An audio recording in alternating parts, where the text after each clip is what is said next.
Right now, in each of your eyes, there is a patch of retina that detects nothing at all. No light, no color, no motion. It is not a small patch. Spread across your field of view, it's roughly the width of 9 full moons sitting side by side. You have never seen it, not once, in your entire life. And that isn't because it's hidden. It's because something is covering it up, and that something is you. In the next few minutes, you're going to find that hole in your own vision. It takes about 10 seconds and it works on everybody. Then you're going to find out what your brain puts there instead, which is the part almost nobody talks about. And by the end, the hole is going to stop being the interesting thing. Because it turns out it isn't a flaw in the system. It's the system, briefly visible. The reason the hole exists is boring, and it's structural. Your retina is a sheet of light-sensitive cells lining the back of your eye. Every one of those cells needs a wire running back to the brain, millions of wires, and they all have to leave through the same exit. At that exit, there is no room for sensors. It's a doorway, about 1.5 millimeters across, packed with nerve fibers and blood vessels heading out the back. Every vertebrate on Earth has one. Every human who has ever lived has had two. And in 1660, a French physicist named Mariotte worked out that it should be possible to notice. He built a demonstration and took it to the court of Charles II, where he reportedly used it to make people's heads disappear. Here's the version you can do right now. Close your right eye. With your left eye, look straight at the plus sign on the right of the screen. Don't move your eye. Now slowly lean toward the screen or slowly away from it. At some point, the dot on the left is going to vanish completely. So the first explanation everyone reaches for is that you have two eyes. One covers the other. Your right eye sees what falls into your left eye's hole. The gaps don't overlap, so between the two of them, you get a complete picture. That's true, and it is not the answer. Because you just did it with one eye closed. With one eye closed, there is nothing covering that region. No second camera. No backup sensor. Whatever should have been there is simply not being detected by anything, and you still didn't see a hole. Think about what that means for a second. A dark spot appeared where the dot was, and you'd have noticed it instantly. A blurry smear would have been obvious. A flicker, a shadow, a gap in the wall behind the screen. Any of those would have jumped out. Instead, the dot vanished, and the background stayed perfect. Seamless, uninterrupted. Something filled it in. And it did it so well that you needed a specific test, run under specific conditions, to catch it happening at all. Now the part that changes the whole story. There's a temptation to say the brain just ignores that region, skips it, leaves it out of the calculation. It doesn't. It generates content. Run the same test against a striped background and the stripes continue across the gap, perfectly aligned. Run it against a textured surface and the texture continues. Change the color of the surroundings and the filled region changes color to match. Your brain is not leaving a blank.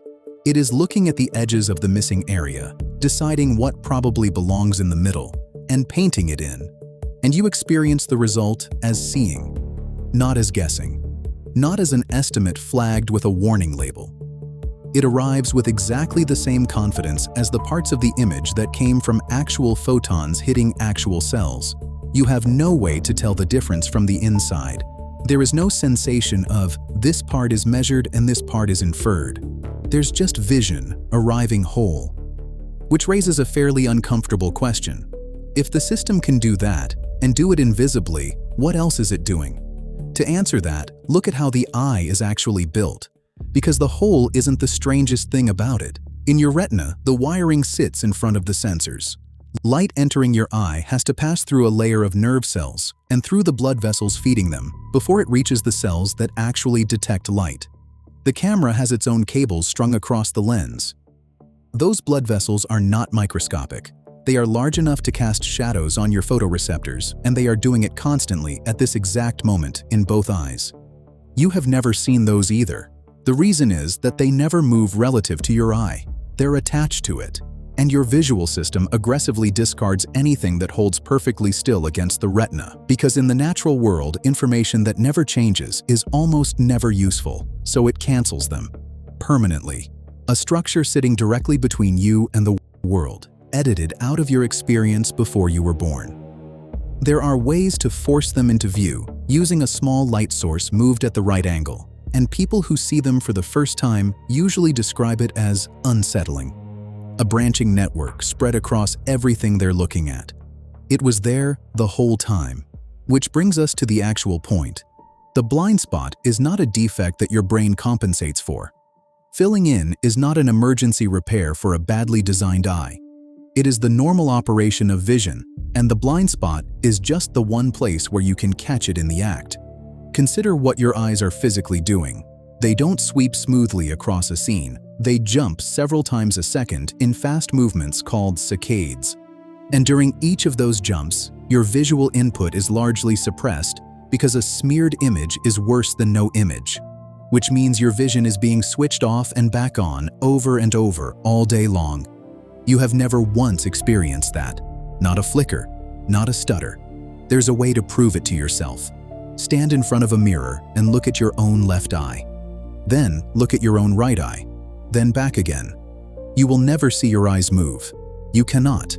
Someone standing next to you sees it clearly.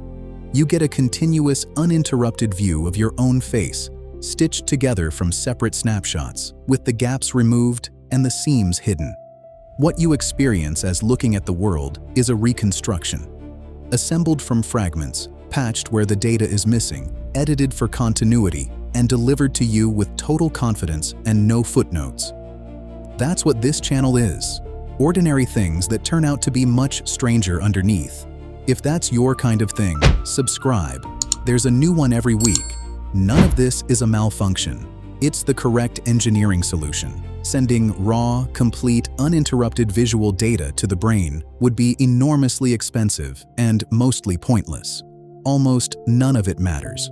So the system measures what it needs, predicts the rest, and spends its resources on change instead of on confirmation. The cost of that bargain is specific and measurable. It's why you can miss something in plain sight if you weren't expecting it. In 2013, researchers ran an experiment with radiologists, trained specialists examining lung scans, looking for nodules. The researchers inserted a small image of a gorilla into the scans. It was many times larger than the nodules the radiologists were successfully finding. The large majority of them never saw it. Eye tracking showed that many had looked directly at it. They weren't careless. They were expert.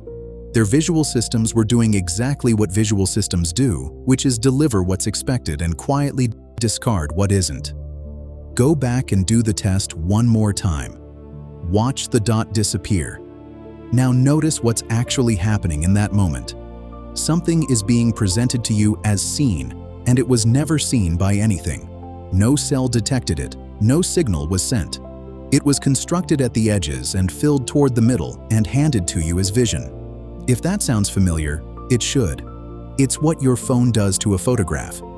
We built machines that fill in missing detail with whatever they expect to be there, and then we were surprised when they got it confidently wrong. We were describing ourselves the whole time. Nothing is as simple as it looks.